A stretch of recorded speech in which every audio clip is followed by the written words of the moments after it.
देखो आज का चैप्टर है ना वेस्ट बंगाल क्लास 9 का जो है एक्सरसाइज 4.4, इसमें कि तुमको डिस्कस किया जाएगा अम्ल, क्षार और लवण। अम्ल का मतलब होता है एसिड, क्षार का मतलब होता है बेस और लवण का मतलब होता है सॉल्ट। तो पहला बात तो ये आता है हम लोग की एसिड हम लोग पहचाने कैसे, या एसिड होता क्या है, एसिड का टेस्ट कैसा होता है, एसिड कहाँ कहाँ हम लोग यूज करते हैं, कितना तरह का एसिड पाया जाता है। कुछ एसिड जो है बहुत मजबूत होता है, कुछ एसिड जो होता है बहुत वीक होता है। या एसिड अगर मजबूत होता है तो क्यों होता है, एसिड अगर कमजोर होता है तो क्यों होता है। तो उसके पीछे कुछ ना कुछ रीजन होगा जिसकी वजह से किसी भी एसिड को हम लोग जो है बहुत स्ट्रॉन्ग एसिड बोलते हैं और बहुत से एसिड को हम लोग जो है मान लो वीक एसिड भी बोलते हैं। ऐसे एक मोदी दुकान में जाओ तो तुमको बोलेगा कि कितना वाला एसिड लीजिएगा, 15 रुपये वाला लीजिएगा कि 20 रुपये लीजिएगा कि 25 रुपये वाला लीजिएगा। अब उन लोग 15 रुपये वाला, 20 रुपये, 25 रुपये अलग अलग दाम रखा है, तो जाहिर सा बात है उन लोगों का पावर भी क्या होगा, अलग अलग ही होगा। एक ऐसा पावर नहीं होगा एसिड का, ठीक है। और जनरली तुमको बताते हैं कि प्योर एसिड हम लोग यूज नहीं करते हैं। हम लोग एसिड में जो है पानी का अमाउंट बहुत ज्यादा रहता है कभी कभी, ठीक है, जिसकी वजह से उसका दाम क्या होता है, कम हो जाता है। तुम 15 रुपये वाला बोतल एसिड का खरीद के लाओ, 20 रुपये वाला खरीद के लाओ, 25 का खरीद के लाओ, तो सब में देखना पावर अलग अलग पाया जाता है। एक में किसी में पानी बहुत ज्यादा होता है, किसी में पानी बहुत कम होता है, किसी में पानी उससे थोड़ा कम होता है, जिसकी वजह से क्या होता है पावर डिफर करता है। ऐसा सोच है हम लोग के मन में, बट एग्जैक्टली क्या यही है बात। पानी मिला हुआ तो ये बात सही है, लेकिन एसिड का पावर पानी पे डिपेंड नहीं करता है, वो डिपेंड करता है H+ आयंस पे। तो कुछ बात पहले हम बता देते कि ये मतलब कि एसिड के बारे में या एसिड का जो है हम लोग H+ आयंस के बारे में, तो ये सब कुछ तुमको जो है जानने को मिलेगा। जैसे कि अगर पहले हम एसिड को डिस्कस करते हैं, एसिड का मतलब होता है तुम्हारा अम्ल, ठीक है। अम्ल, इसका जो स्वाद होता है, अम्ल का जो स्वाद होता है ये होता है तुम्हारा खट्टा टाइप का। मतलब जैसे कि अम्ल हम बात करेंगे जो कहाँ कहाँ पाया जाता है, जैसे यहाँ दिया गया है दही में, नींबू में, इमली में, इन सब का जो टेस्ट होता है, पुचका भी खाए होंगे आप लोग, तो पुचका का भी टेस्ट होता है, इमली का टेस्ट, तो वहाँ भी जो है एसिड ही पाया जाता है। हम लोग के बॉडी के अंदर खाना खाने के बाद या खाना खाते समय हम लोग का जिस सेलिवरी ग्लैंड से, जिसको हम लोग लार ग्रंथि बोलते हैं, यहाँ से स्लाइवा निकलता है जिसको लार हिंदी में बोलते हैं, उसमें भी एसिड होता है, ठीक है। हम लोग जब खाना खाते हैं तो खाना को डाइजेस्ट करने के लिए वहाँ भी एसिड निकलता है जिसको हम लोग HCl एसिड बोलते हैं। इवन हम लोग ऊपर से भी जो खाना खाते हैं उसमें एसिडिक अमाउंट भी पाया जाता है। जैसे हम इमली का बात किए, दही हम लोग खाते हैं, पुचका हम लोग खाते हैं, उसके बाद तुम्हारा जो है इमली है, सिरका है, कच्चा आम है, ये सारा चीज में जो है एसिड का अमाउंट पाया जाता है। एसिड कुछ ना कुछ एसिड अवेलेबल है हम लोग का, और खाने में भी मजा आता है हम लोग खट्टा सामान, ठीक है, बहुत ज्यादा ही मजा आता है। तो इन सब में जो है एसिडिक अमाउंट बहुत ज्यादा होता है। हाँ, कभी कभार अगर ज्यादा एसिड हो जाता है तो बॉडी के अंदर एसिडिटी हो जाता है, जिसको हम लोग पेट में गैस बोलते हैं, ठीक है, ज्यादा ओवर ईटिंग करने से या ज्यादा एसिड का अमाउंट खा लेने से। तो घर में जब किसी को गैस होता है तो क्या बोलता है कि गर्म पानी पियो, या फिर 5 रुपए का रेंटेक खरीद के ले आते हैं, या कोई पैन 40 खरीद के लेके चले आते हैं, इससे हम लोग का गैस जो होता है वो खत्म हो जाता है। कभी सोचे कि आखिर होता क्या होगा पेट के अंदर, कुछ ना कुछ तो जरूर होता होगा जिसके वजह से ये प्रॉब्लम अराइज करता है, फिर खत्म भी हो जाता है टैबलेट खाने पर। तो बॉडी के अंदर जो है ना एसिड पाया, तो वो तुमको बाद में बताएंगे कि हम लोग के बॉडी के अंदर जो है क्या पाया जाता है, इसके क्या होता है जिसकी वजह से जो है गैस का प्रॉब्लम हम लोग को जो है ज्यादा होने लगता है। तो जैसे केक बनाने के लिए लोग बेकिंग सोडा लाते हैं, उसका यूज भी हम लोग जो है अपने गैस को जो है खत्म करने के लिए कर सकते हैं। और तुमको बाद में बताएंगे कि अगर घर में मान लो कि दवाई नहीं है, केक बनाने वाला बेकिंग सोडा भी है, तो उसको भी घोल के पीने से हम लोग का जो है गैस्ट्रिक रिलीज हो सकता है। यानी तो तुम कोई प्रैक्टिकल एग्जांपल देके देखना, घर में किसी को गैस होता है तो उसको टैबलेट नहीं खाने बोलना, उसको बोलना बेकिंग सोडा का पाउडर घोल के उसको दे देना 1 चम्मच, उसका देखना गैस 10 मिनट के अंदर जो है खत्म हो जाएगा बॉडी से, कोई टैबलेट का भी जरूरत नहीं पड़ता। तो अम्ल का जो टेस्ट होता है वो खट्टा टेस्ट का होता है, सबसे पहला बात, उसका जो टेस्ट होता है वो खट्टा टेस्ट का होता है, ठीक है। और अम्ल जो होता है कि वो सारा कंपाउंड, जैसे कि एक बंदा आया जिसका नाम था अरेनियस, ठीक है, तो अरेनियस अपना कॉन्सेप्ट दिया। अरेनियस बताया कि देखिए एसिड को जो पहचानेंगे हम लोग, जो बताया वो पहले बता देते हैं कि वे हाइड्रोजन युक्त यौगिक जिनका जलीय घोल का विद्युत विच्छेदन करने पर कैटायन के रूप में केवल H+ आयंस मिलता है, उन्हें अम्ल कहते हैं। वो बोला कि वो सारा कंपाउंड जिसको इलेक्ट्रोलाइसिस करने पर H+ आयंस मिलेगा उसको हम लोग बोलेंगे अम्ल। जैसे अम्ल का डेफिनेशन है तो तुम लोग भी लिखो। यहाँ पे हम लिख देते हैं, ये अरेनियस कॉन्सेप्ट के हिसाब से, ठीक है, अरेनियस के अनुसार यहाँ पे लिखेंगे, अरेनियस के अनुसार।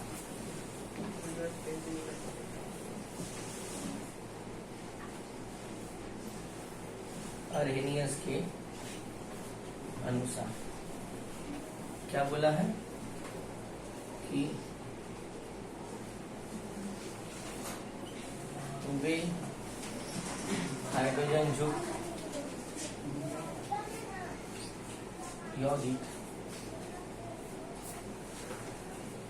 जिनका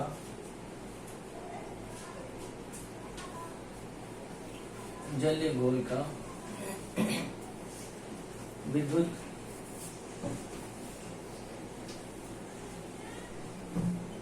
विच्छेदन करने पर धनायन के रूप में H+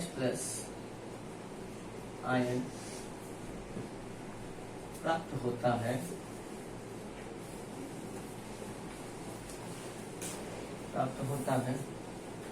उसे अम्ल कहते हैं, मतलब वो सारा यौगिक जिसका हम विद्युत विच्छेदन करें, इलेक्ट्रोलाइसिस करते हैं। क्लास 10 में एक टॉपिक है इलेक्ट्रोलाइसिस करने पर अगर हमको तुमको H+ आयंस मिलता है तो उसको हम बोलते हैं तुम्हारा एसिड। जैसे कि हम बताएं एग्जाम्पल के रूप में हम लोग लिखते हैं, जैसे H2SO4 को तोड़ते हैं तो ये जब टूटता है, टूटने के बाद देता है 2H+ SO4 माइनस, ये देता है H2SO4। 2H+, देखो H+ आयंस यहाँ पे मिला मेरा, एंड SO4 माइनस। जैसे हम HNO3 को तोड़े, HNO3, ठीक है, इसको तोड़ेंगे तो यहाँ पे मिलेगा H+NO माइनस, ठीक है। जैसे और भी एसिड है CS3 COOH, इसको अगर तोड़ेंगे तो यहाँ मिलेगा H+ CS3 COO माइनस। ये 3 एसिड है। तो H2SO4 जो है इसका नाम है सल्फ्यूरिक एसिड, सल्फ्यूरिक अम्ल, ठीक है। HNO3 का नाम है नाइट्रिक अम्ल,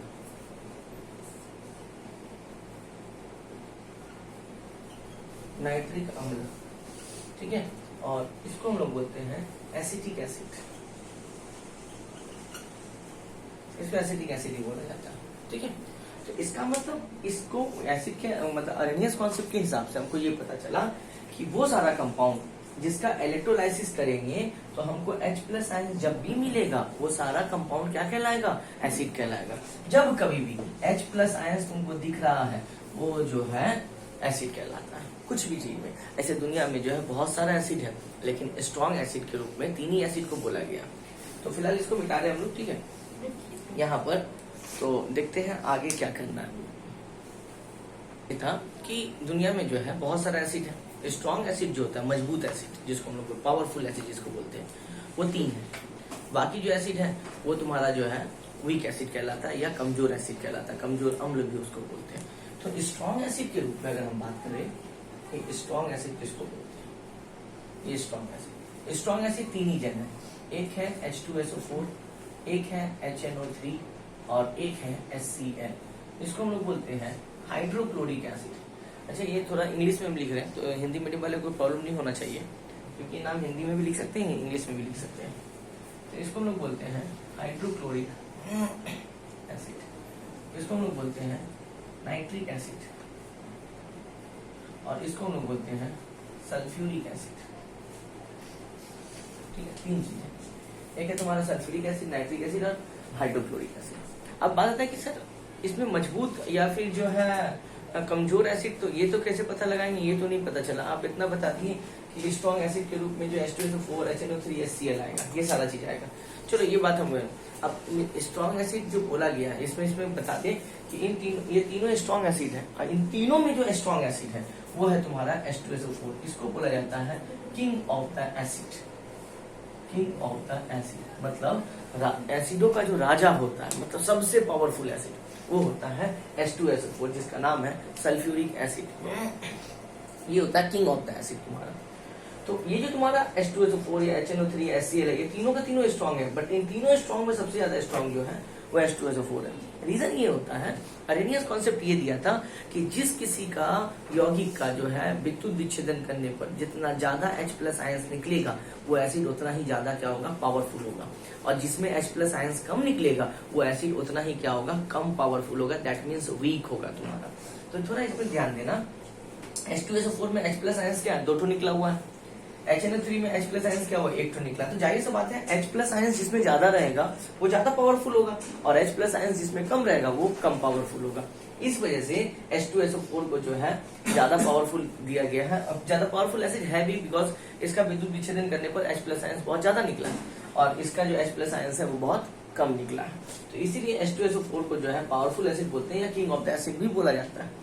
और बाकी जो HNO3 HCl जो होता है वो H2SO4 से कम होता है हम लोगों का, ठीक है। तो ये तीन जो है हम लोग का जो है सबसे स्ट्रॉन्ग एसिड के रूप में माना जाता है, H2SO4 HNO3 HCl। और इन तीनों स्ट्रॉन्ग एसिड में सबसे ज्यादा जो स्ट्रॉन्ग होता है उसका नाम है H2SO4, जिसको बोलते हैं लोग सल्फ्यूरिक एसिड, इसको किंग ऑफ द एसिड भी बोला जाता है। तो एग्जाम में तुमको पूछ सकता है कि किंग ऑफ द एसिड किसको बोलते हैं हम लोग, या तुमको एग्जाम पूछ सकता है कि बताओ सबसे ज्यादा पावरफुल एसिड कौन सा, 3-4 ऑप्शन तुमको दे दिया, तो वहां पे HCl मत मारना, H2SO4 मारना। जैसे कि ये SSC के एग्जाम में कभी कभार साइंस, जनरल साइंस के रूप में पूछा जाता है कि बताइए सबसे स्ट्रॉन्ग एसिड के रूप में कौन सा है, तो उस समय में जो है H2SO4 मारना तुम लोग। अब आते हैं कि वीक एसिड किसको बोलते हैं। तो जनरल सा बात है कि जिसमें H+ आयंस ज्यादा निकलेगा वो जो होगा तुम्हारा स्ट्रॉन्ग एसिड होगा, तो जिसमें H+ आयंस कम निकलेगा वो क्या कहलाएगा तुम्हारा, वो कहलाएगा वीक एसिड या कमजोर एसिड भी उसको हम लोग बोलते हैं। जैसे कि अगर हम वीक एसिड का बात करें, वीक एसिड, तो इस वीक एसिड में जो है तुम्हारा चला आएगा एसिटिक एसिड आ जाएगा। तो वीक एसिड में पहला जो तुम्हारा आएगा उसका नाम है एसिटिक एसिड, एसिटिक एसिड। दूसरा नाम है तुम्हारा फॉर्मिक एसिड, ठीक है, फॉर्मिक एसिड। और एसिटिक एसिड का ही दूसरा नाम होता है इथेनॉइक एसिड, इथेनॉइक एसिड। तो एग्जाम में याद रहे, कभी कभी एसिटिक एसिड बोला जाता है, कभी कभी जो है इथेनॉइक एसिड भी बोला जाता है। तो बस तुम लोग इतना ध्यान रखना कि ये दोनों का दोनों नाम जो है एक ही होता है, इस वजह से जो है किसी भी एक को नाम जो है एग्जाम में तुमको दे सकता है हम लोग, ठीक है। तीसरा जो होता है तुम्हारा कार्बोनिक एसिड भी होता है इसमें, तो यहाँ पे लिख सकते हैं हम लोग कार्बोनिक एसिड। ये तीनों का तीनों एसिड है, बट इसमें H+ आयंस क्या होता है मेरा, कम निकलता है। तो H+ आयंस कम निकलने के कारण इसको वीक एसिड में बोला गया है। और जो स्ट्रॉन्ग एसिड होता है उसको H2SO4 HNO3 HCl, H2SO4 को sulphuric acid, nitric acid and hydrochloric acid. इसमें H+ आयंस ज्यादा निकलता है इसलिए स्ट्रॉन्ग एसिड है, और इसमें H+ आयंस कम निकलता है इसीलिए तुम्हारा ये वीक एसिड है। पहले इसको नोट डाउन करो, फिर हम आते हैं कुछ टॉपिक। अब तुमसे 2 टॉपिक पूछेगा, एक पूछेगा तुमसे क्या, ये ऑर्गेनिक एसिड किसको बोलते हैं, ऑर्गेनिक का मतलब होता है कार्बनिक अम्ल किसको बोलते हैं। और दूसरा तुमसे पूछेगा कि बताइए मिनरल एसिड किसको बोलते हैं, मतलब खनिज अम्ल किसे कहते हैं, ठीक है। एक होता है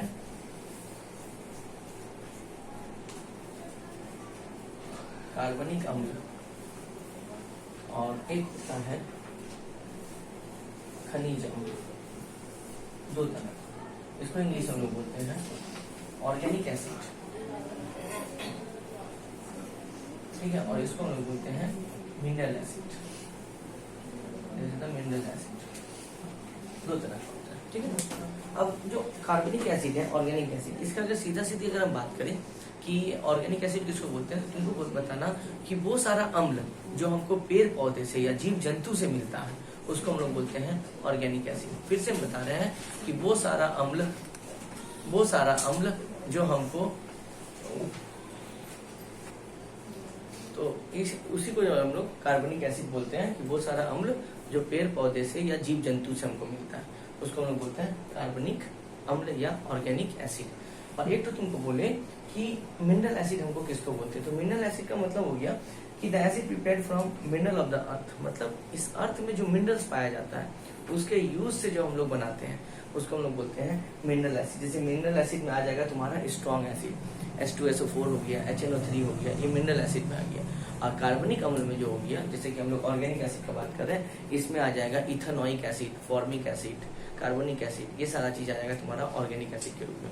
तो ऑर्गेनिक एसिड और अगर हम मिनरल एसिड में बोले कि कौन सा स्ट्रॉन्ग है, तो जाहिर सा बात है कि मिनरल एसिड मेरा स्ट्रॉन्ग होगा। मिनरल एसिड जो होता है अर्थ में पाया जाने वाला मिनरल्स को यूज करके, मिनरल का मतलब होता है खनिज, तो अर्थ में पाया जाने वाला खनिज को यूज करके जो हम लोग एसिड बनाते हैं वो होता है स्ट्रॉन्ग एसिड, जैसे H2SO4, HNO3, sulphuric acid, nitric acid, ये हो गया स्ट्रॉन्ग एसिड। और जो तुम्हारा जो है जीव जंतु के बॉडी से मिलता है या पेड़ पौधे के बॉडी से, शरीर से जो प्राप्त होती है, उसको हम लोग बोलते हैं ऑर्गेनिक एसिड। और ये ऑर्गेनिक एसिड में आएगा तुम्हारा ethanoic acid, formic acid, acetic acid, ये सारा चीज कहलाता है तुम्हारा ऑर्गेनिक एसिड के रूप में। और ये जो होता है वीक होता है, बार बार बोल रहे हैं ऑर्गेनिक और तुम्हारा जो है मिनरल एसिड में जो पावरफुल होता है वो होता है mineral acid, organic acid weak होता है। तो ये स्ट्रॉन्ग होता है और ये वीक होता है। अभी कुछ देर पहले स्ट्रॉन्ग एसिड और वीक एसिड के बारे में तुम लोग को बताए थे, तो दोनों का डेफिनेशन लिखते हैं।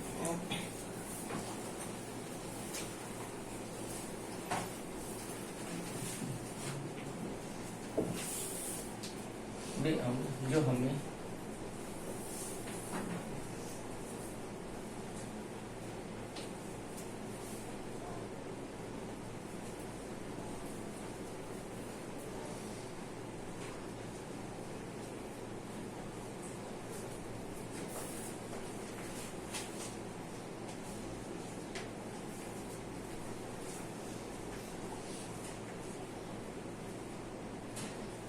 उसे कार्बनिक अम्ल कहते हैं। एग्जाम्पल जैसे एसिटिक एसिड, ठीक है, इसमें एसिटिक एसिड हम लोग डाल सकते हैं। यहाँ पे लिखेंगे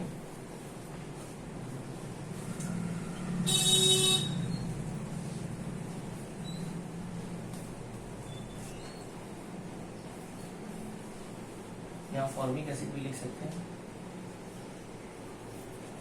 वे अम्ल जो पृथ्वी पर पाए जाने वाले खनिज की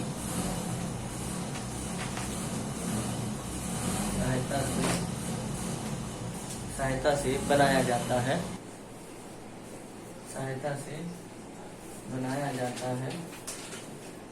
उसे खनिज अम्ल कहते हैं। जैसे H2SO4 मतलब सल्फ्यूरिक एसिड, दूसरा होगा HCl, हाइड्रोक्लोरिक एसिड, तीसरा HNO3, नाइट्रिक एसिड। ये तीन चीज होता है तुम्हारा। तो एक हो गया ऑर्गेनिक एसिड मतलब कार्बनिक अम्ल, और एक हो गया तुम्हारा खनिज अम्ल मिनरल एसिड। तो नोट के रूप में हम बोल दे रहे हैं, लिख नहीं रहे हैं, नोट के रूप में याद रखना कि खनिज अम्ल जो होता है वो बहुत ज्यादा पावरफुल होता है, किससे? ऑर्गेनिक एसिड से। और खनिज अम्ल डेंजरस भी होता है ऑर्गेनिक एसिड से।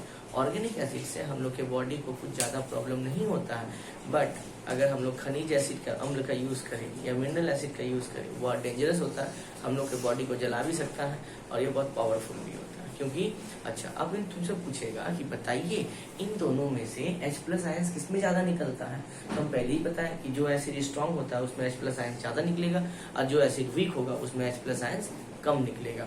तो इसमें एसिड जो है वो स्ट्रॉन्ग कौन है? खनिज अम्ल, mineral acid. Mineral acid strong है तो इसका रीजन क्या देंगे? मिनरल एसिड इसलिए स्ट्रॉन्ग है क्योंकि इसमें H+ आयंस बहुत ज्यादा निकलता है। और जो तुम्हारा कार्बनिक अम्ल है जिसको हम लोग जो है ऑर्गेनिक एसिड बोले हैं, इसमें H+ आयंस कम निकलता है, इस वजह से हम लोग इसको वीक एसिड के रूप में रखते हैं। ये दोनों है, दोनों को लिखो फिर आते हैं। यहाँ थोड़ा सही कर लेना, पाए जाने वाले हो गए यहाँ पे, ठीक है। पाए जाने वाले खनिज की सहायता से बनाया जाता है। तो हम लोग थे क्या कि कार्बनिक अम्ल के बारे में पढ़े, ऑर्गेनिक एसिड, और दूसरा पढ़े हम लोग मिनरल एसिड, इसको खनिज लवण बोलते हैं, ठीक है। अब दो टर्म आता है, एक होता है तुम्हारा कॉन्सेंट्रेटेड एसिड और एक होता है तुम्हारा डाइल्यूट एसिड। देखो जैसे हम हिंदी देख लेते हैं, कॉन्सेंट्रेटेड का यहाँ पे कुछ हिंदी दिया होगा, हाँ, सांद्र अम्ल यहाँ पे बोला है। देखो यहाँ पे जो है अम्ल के सांद्रता के अनुसार यहाँ पे है कि सांद्रता के अनुसार अम्ल को 2 भागों में बांटा गया है। अम्ल को 2 भागों में बांटा गया है, ठीक है। अब आता है सांद्रता क्या होता है। सांद्रता का मतलब होता है ना कि कोई भी एसिड कितना गाढ़ा है, कोई भी एसिड कितना पतला है, उसको बोलते हैं हम लोग सांद्रता। अब ये जो सांद्रता है ये 2 तरह का होता है। एक होता है कॉन्सेंट्रेटेड एसिड, कॉन्सेंट्रेटेड एसिड जिसको हिंदी में बोला जाता है सांद्र अम्ल, इसको बोला जाता है सांद्र अम्ल, ठीक है। और दूसरा होता है तुम्हारा डाइल्यूट एसिड, डाइल्यूट एसिड जिसको हम लोग बोलते हैं तनु अम्ल, ठीक है, इसको हम लोग बोलते हैं तनु अम्ल। हम पहले दोनों का कॉन्सेप्ट समझाते हैं, डेफिनेशन बाद में लिखाते हैं। एक होता है कॉन्सेंट्रेटेड एसिड और एक होता है डाइल्यूट एसिड। याद नहीं करना पड़ेगा, हम जो बोल रहे हैं बस ध्यान से सुनो, याद हो जाएगा तुम्हारा। कॉन्सेंट्रेटेड एसिड का मतलब होता है कि वो सारा एसिड जिसमें पानी का अमाउंट कम और एसिड का अमाउंट ज्यादा होगा वो कहलाता है कॉन्सेंट्रेटेड एसिड। ये एसिड जो होता है गाढ़ा होता है, बहुत ज्यादा गाढ़ा होता है, इसको हम लोग बोलते हैं कॉन्सेंट्रेटेड एसिड या सांद्र अम्ल। फिर से बोल रहे हैं कि वो एसिड इसमें पानी का अमाउंट कम और एसिड का अमाउंट ज्यादा होगा वो कहलाता है कॉन्सेंट्रेटेड एसिड। और डाइल्यूट एसिड ठीक उसका उल्टा होगा कि वो सारा एसिड जिसमें पानी का अमाउंट ज्यादा और एसिड का अमाउंट कम होगा वो कहलाएगा डाइल्यूट एसिड। डाइल्यूट एसिड जो होता है वो पतला होता है और कॉन्सेंट्रेटेड एसिड जो होता है वो गाढ़ा होता है। अगर दोनों के बीच में डिफरेंस पूछे कि कॉन्सेंट्रेटेड में और, तो दोनों में अगर तुमसे बेसिक डिफरेंस पूछेगा तुम यही बताना, एक जन जो है गाढ़ा ज्यादा होता है, एक जन गाढ़ा कम, एक जन पतला होता है। एक जन के पास जो होता है एसिड का अमाउंट ज्यादा होता है, एक जन के पास एसिड का अमाउंट कम होता है। कॉन्सेंट्रेटेड एसिड में पानी बहुत कम मिला हुआ रहता है और डाइल्यूट में जो है पानी का अमाउंट बहुत ज्यादा होता है। हम लोग जो घर में एसिड लेके आते हैं खरीद के 15 रुपए, 20 रुपए, 25 रुपए में, वो जो एसिड होता है तुम्हारा वो अम्ल होता है डाइल्यूट अम्ल, वो कॉन्सेंट्रेटेड नहीं होता है। कॉन्सेंट्रेटेड जो बना होता है